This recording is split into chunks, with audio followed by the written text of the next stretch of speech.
দক্ষিণ দমদম পৌরসভার 18 নম্বর ওয়ার্ড। বর্তমানে তিনি সিআইসি দক্ষিণ দমদম পৌরসভার স্বাস্থ্য দপ্তরের আধিকারিক এবং তিনি আজ সকাল 8:30 নাগাদ আত্মহত্যা করেছেন তার বাড়িতেই।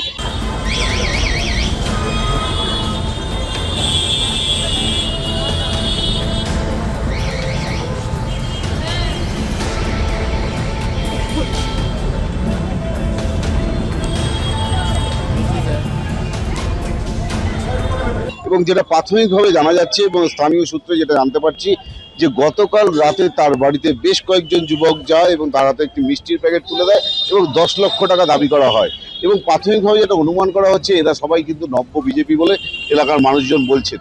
এবং এই ক্ষেত্রে দেখা গিয়েছে যে হসপিটাল যত অর্থাৎ একটি বেসরকারি হসপিটাল যেখানে আমরা রয়েছি সেখানে কিন্তু তৃণমূল কর্মীরা ভিড় জমিয়েছেন এবং এসছেন এলাকার সমস্ত কাউন্সিলররা, এছাড়াও কিন্তু প্রাক্তন বিধায়িকা অদিতি মুন্সি তিনিও কথা বলছেন, চেয়ারম্যান তিনিও এসছেন এবং দীর্ঘক্ষণ ধরে তারা এখানে বসে আছেন এবং কান্নার রোল প্লে করছেন অনেকে এবং সেটাও দেখা যাচ্ছে এবং মানুষের মধ্যে একটা শোকের ছায়া পর্যন্ত নেমে এসেছে।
At ILS Damdam, we have received the body of Mr. Sanjay Dash, age 50 years, residing at 7/27 Gorokkobashi Road, South Damdam, West Bengal, 28. At our emergency on 23rd May 2026, we have received around 8:18 AM. On examination by duty emergency medical officer, we found him clinically brought dead. As per clinical establishment protocol, information has been officially provided to Nagarbajar PS. Currently, the body is kept in our mortuary and will be handed over to police for the legal protocol and autopsy. The hospital is extending full cooperation to the investigating authorities. Further details regarding the circumstances of the incident are subject to police investigation. Medico legal process হয়ে গেছে? হ্যাঁ, হয়ে গেছে। আমরা থানাতে পাঠিয়ে দিয়েছি নাগারবাজার পিএসে, ওনারা এসে বডি হ্যান্ড ওভার। আর একটা কোয়েশ্চেন, কোনো এক্সটার্নাল মার্কস অফ ইনজুরি আছে? দেখুন, ওটা আমরা এক্ষুনি ইন্টিমেট করতে পারবো না, but we have intimated all the physical examination report to the police. বলতে পারবো না দাদা, আমরা কি করে যাবো? আমরা তো ডিউটির মধ্যে রয়েছি না, আমরা কি করে যাবো? আমাদের ডিউটির মধ্যে রয়েছে। লাস্ট কবে এসেছিল সেটাও বলতে পারবো না। কবে এসেছিল সঞ্জয় দা? আমার তো ডিউটি আজকে হলো, আমি কি করে বলবো? আজকে তো আমার মর্নিং ডিউটি। কালকে এসেছিল? না, আমার কালকে ছুটি ছিল। এমনি রেগুলার আসেন উনি? মাঝে মাঝে তো আসেন। আমি এখন কি করে বলবো কখন এসছে?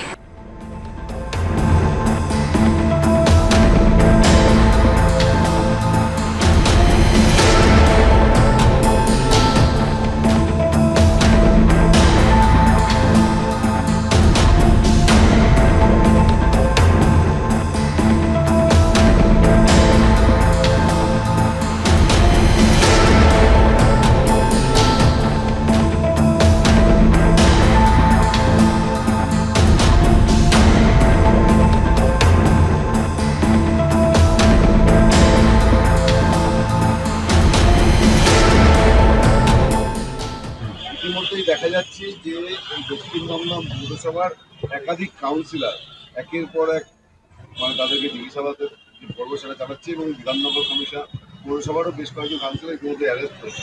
সেখানে সঞ্জয় দাসের বিরুদ্ধে একটা প্রেশার ছিল বলে প্রাথমিকভাবে শোনা যাচ্ছে। কি হচ্ছে? আমি শুনতে পেয়েছি যেটা, যে সঞ্জয় দাসের উপরে 10 লক্ষ টাকা দাবি করা হয়েছে এবং একটা মিষ্টি প্যাকেটও দেওয়া হয়ে থাকে। সঞ্জয় দাস তাকে বলে, আমার শোনা কথা, যে এরকম ব্যাপার বা 10,000 টাকা নে, আমি পরে দেখছি। সঞ্জয় বলার পর আমি জানি না এরা কারা, এরা 12টার পর তৃণমূল বিজেপি না পুরনো বিজেপি। আমি যা শুনতে পেলাম এরা 12টার পর বিজেপির কোনো কর্মীরা এই কাজ করতে পারে না। আমি যা জানি শ্রমিক ভট্টাচার্য, আমি খুব ভদ্রলোক, আমি জানি ওনার সাথে আমার অনেক দিনের পরিচিতি। শ্রমিকদের সাথে আমি একসাথে রাজনীতি করেছি, আমরা যখন জোট ছিলাম। শ্রমিকরা এই ধরনের জিনিসকে বরদাস্ত করবে না, বিজেপি এই জিনিস বরদাস্ত করবে না। আমার মনে হয় এটাকে তো আপনারা, আমি মিডিয়ার কাছে অনুরোধ করব, ওনার বাড়িতে সিসিটিভি আছে, যারা বা যে গেছিল তাদের সিসিটিভি ক্যামেরা নজর দেওয়া হোক, আপনারা সব পেয়ে যাবেন। ধমকি চমকি দিয়েছে বলে আমার মনে হয়, উনি স্টেট দিতে পারেনি একটা সময় এটা আবার বিজেপি। আমি নিশ্চয়ই এই সঞ্জয় দাসের মৃত্যুকে ঘিরে কিন্তু যথেষ্ট চাঞ্চল্য তৈরি হয়েছে এবং স্থানীয় মানুষজন বলছেন যে এই ঘটনা তদন্ত করা হোক, তার বাড়ির সিসিটিভি খতিয়ে দেখা হোক এবং সমস্ত বিষয় নিয়ে কিন্তু পুলিশ এই মুহূর্তে নাগেরবাজার থানার পুলিশ তদন্তে নেমেছে। দমদম থেকে বিশ্বজিৎ পালের প্রতিবেদন, আর প্লাস নিউজ, কলকাতা।